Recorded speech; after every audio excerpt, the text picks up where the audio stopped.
के अंदर शामिल हुए थे, तब कई तरह के कयास लग रहे थे कि भाई बीजेपी के अव्वारे न्यारे हो जाएंगे। 28-29 सीट जो आदिवासी बहुल इलाके की आती हैं वो सब बीजेपी की झोली में चली जाएंगी, यानी कि एक तरीके से चंपई सोरेन को लेकर बड़ा माहौल बनाया गया था, आपको भी याद होगा। लेकिन जब परिणाम सामने आते हैं तो पता चलता है कि चंपई सोरेन महज अपनी झारखंड की सियासत में इन दिनों कई बड़े बदलाव देखने को मिल रहे हैं। झारखंड से दिल्ली तक सियासी जो महकमा है वहां पर हड़कंप मचा है। क्या फैसला आखिरकार सीएम हेमंत सोरेन लेने वाले हैं? क्या सीएम हेमंत सोरेन अगर बीजेपी के साथ आ जाते हैं तो कांग्रेस को बड़ा झटका लगेगा, या जिस तरीके से कांग्रेस की हालत इन दिनों खराब है, बिहार में हमने देखा बड़ा झटका लगा, उसके बाद क्या कांग्रेस के विधायक भी यही सोच रहे हैं कि बीजेपी से हाथ मिला लें? क्योंकि महाराष्ट्र में भी ऐसे ही हुआ था कि शिंदे जिस तरीके से तमाम विधायकों को लेकर बीजेपी की तरफ आ गए थे, उद्धव को झटका लगा था।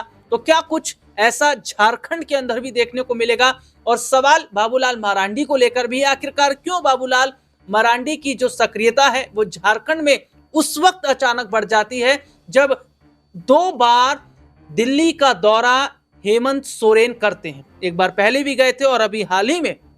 संतोष गंगवार जो कि राज्यपाल हैं, उनके बेटे की जो रिसेप्शन था दिल्ली में, वहां पर पहुंचते हैं। तो इसी मुद्दे पर हम बात करेंगे। बातचीत करने के लिए हमारे साथ मौजूद है अमन सर। सर बहुत बहुत स्वागत है इस प्रोग्राम में आपका। सर, झारखंड की सियासत में एक बार फिर से सियासी उठापटक देखने को मिल रहा है और जिस तरीके से हेमंत सोरेन का दिल्ली दौरा है उस पर तमाम अटकलें लगाई जा रही हैं। ये कहा जा रहा है कि जेएमएम आने वाले वक्त में बीजेपी के साथ गठबंधन कर सकती है, और इस चीज को हवा तब मिल जाती है जब बाबूलाल मरांडी अचानक से कांग्रेस के जो विधायक हैं उनसे संपर्क में आने लगते हैं। लग रहा है सर, क्या कांग्रेस के विधायक टूटकर अगर बीजेपी की तरफ जाते हैं तो पलड़ा बीजेपी का भारी होगा, और ऐसे में बाबूलाल मरांडी को कहीं ना कहीं फिर बीजेपी एक बड़ा पद दे सकती है? देखिए राहुल, अगर हम झारखंड की बात कर रहे हैं तो जाहिर बात है कि बीजेपी का ये बड़ा मन रहा है पिछले 4-5 साल से, देखा जाए किसी भी तरह से सत्ता में आया जाए, क्योंकि रघुवर दास सरकार के बाद जिस तरह से हेमंत सोरेन सत्ता में आते हैं और एक बार फिर 25 में वो सत्ता में आते हुए दिखाई पड़ते हैं, तो बिल्कुल ये नज़र आता है, बल्कि 24 में जो सत्ता में आते हैं, कि जिस तरह से बीजेपी ने सोचा था कि भाई अपने आप को जो है पावरफुल बनाकर चंपई सोरेन से लेकर सीता सोरेन को अपने जो है पार्टी में मिलाकर कहीं ना कहीं हेमंत सोरेन की पार्टी यानी जेएमएम को कमज़ोर किया जाए और यहाँ पर बीजेपी के लिए एक मौका बने। लेकिन जब परिणाम सामने आते हैं राहुल जी, तो परिणामों में पता चलता है कि जो जेएमएम 30 से भी नीचे थी वो अचानक 30 प्लस हो जाती है, और जो बीजेपी 25-26 पे थी वो 20-21 पे पहुंच जाती। तो चंपई सोरेन सीता सोरेन के आने के बाद ये कहा जा सकता है कि बीजेपी को फायदा होने के बजाय घाटा ज्यादा नजर आ। ऐसे में जो चर्चाएं चल रही हैं कि क्या यहाँ पर कोई बड़ा फेरबदल हो सकता है, क्या सत्ता परिवर्तन, जो कई दफा झारखंड में ऐसा लगा है कि बीजेपी इस कोशिश में रहती है किसी तरह से मौका बनाकर, माहौल बनाकर अपने लिए सत्ता का एक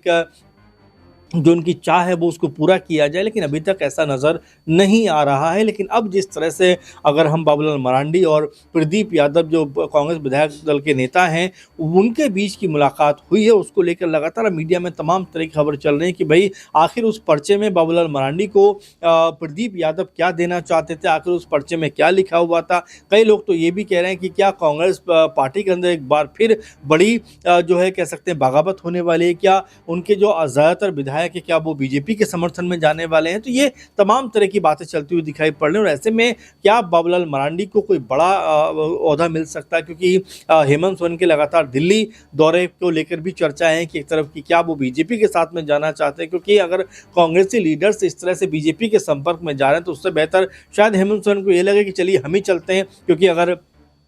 30-35 सीटें हेमंत सोरेन के पास हैं, 20-21 बीजेपी के पास है, तो ऐसे में दोनों के पास एक बेजोड़ बहुमत भी हो जाएगा और किसी तीसरे दल को शामिल करने की शायद ज़रूरत भी ना पड़े। तो ये भी एक कारण हो सकता है। लेकिन देखिए अभी पॉलिटिकल तौर पर सभी अटकल बाजार के दौर में हैं, अटकल लगाई जा रही हैं, तमाम तरह की संभावनाएं जताई जा रही हैं, लेकिन अभी इसका कोई ज़मीन ऐसी नज़र नहीं आती, क्योंकि अभी भी आप देखेंगे कांग्रेस और जेएमएम दोनों को मिलाकर और साथ में आरजेडी को मिला दिया जाए, वामदल को मिला दिया जाए, तो ये गठबंधन तकरीबन 55-56 सीटों पर आकर रुका हुआ है। जो बहुमत यानी 42 के आसपास का जो बहुमत है उससे कहीं ज़्यादा सीटें इनके पास है। लेकिन राजनीति में कब क्या हो जाए, बहुमत में तो कांग्रेस पार्टी मध्य प्रदेश में भी थी, लेकिन किस तरह से अचानक वो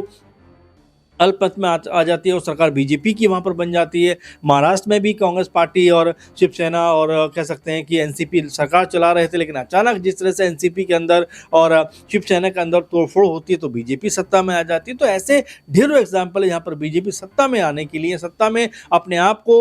मजबूत करने के लिए इस तरह की कोशिश करती है और अमूमन ऐसा देखा गया कि सफल होते हुए वो नजर भी आते हैं। जी। और देखिए ये सबसे बड़ी बात ये भी देखी जा रही है कि अगर चंपई सोरेन को बीजेपी बड़ी जिम्मेदारी नहीं देती है, अगर जेएमएम बीजेपी का गठबंधन हो जाता है तो चंपई का रुख क्या रहेगा? सर घाटशिला में हमने देखा कि चंपई के बेटे बाबूलाल पर जो दांव खेला वो बीजेपी के लिए सही साबित नहीं हो पाया और ऐसे में देखा जा रहा है कि शायद बीजेपी अपना ही चेहरा जो है वो झारखंड में बनाने की कोशिश करेगी, क्योंकि ये देखा जा रहा है कि ज्यादातर जो बड़े बदलाव किए जा रहे हैं वो भविष्य की राजनीति को ध्यान में रखकर बीजेपी कर रही है। तो क्या लग रहा है सर, अगर बाबूलाल मरांडी को डिप्टी सीएम जैसा पद दिया जाता है तो चंपई सोरेन का अगला कदम क्या रहेगा? क्या बीजेपी में रहेंगे या जेएमएम की तरफ? देखिए राहुल जी, जब चंपई सोरेन बीजेपी के अंदर शामिल हुए थे तब कई तरह के कयास लग रहे थे कि भाई बीजेपी के अवारे न्यारे हो जाएंगे, 28-29 सीट जो आदिवासी बहुल इलाके की आती हैं वो सब बीजेपी की झोली में चली जाएंगे, यानी कि एक तरीके से चंपई सोरेन को लेकर बड़ा माहौल बनाया गया था, आपको भी याद होगा। लेकिन जब परिणाम सामने आते हैं तो पता चलता है कि चंपई सोरेन महज अपनी सीट बचा पाते हैं और 27-28 जो आदिवासी बहुल सीटें थी वो सब बीजेपी हार जाती। तो आप समझ सकते हैं कि देखिए जिस कोशिश के साथ में, जिस उम्मीद के साथ में चंपई सोरेन को बीजेपी में लाया गया था वो उम्मीद पूरी नहीं हो पाई और यही वजह थी कि चंपई सोरेन के आने के बाद बीजेपी को फायदा होने के बजाय और घाटा हुआ। और दूसरी बात घाटशिला का जिक्र आप कर रहे थे कि घाटशिला में राहुल जी जिस तरह से 2 बार उनके बेटे बाबूलाल सोरेन को टिकट दिया गया कि भाई जाइए आप चुनाव लड़ ले, और दोनों बार वो जिस तरह से चुनाव हारे हैं, असफल रहे हैं, उससे चंपई सोरेन के ऊपर दबाव जरूर बना है बीजेपी की तरफ से कि भाई देखिए आपके कहने पर हमने 2 बार आपके बेटे को टिकट दिया, परिवारवाद के आरोप भी बीजेपी के ऊपर लगे, लेकिन उन सबको नजरअंदाज करते हुए चंपई सोरेन के बेटे को आगे बढ़ाया। लेकिन नतीजा क्या हुआ? बीजेपी को दोनों बार मुंह की खानी पड़ी और यहाँ पर रमेश हांसदा जैसे बड़े चेहरे जो लगातार ये मांग कर रहे थे, गुहार लगा रहे थे कि भाई उनको टिकट मिलना चाहिए, लेकिन वो टिकट नहीं मिलता। तो आप समझ सकते हैं राहुल की इस वक्त चंपई सोरेन कोई बहुत मजबूत स्थिति में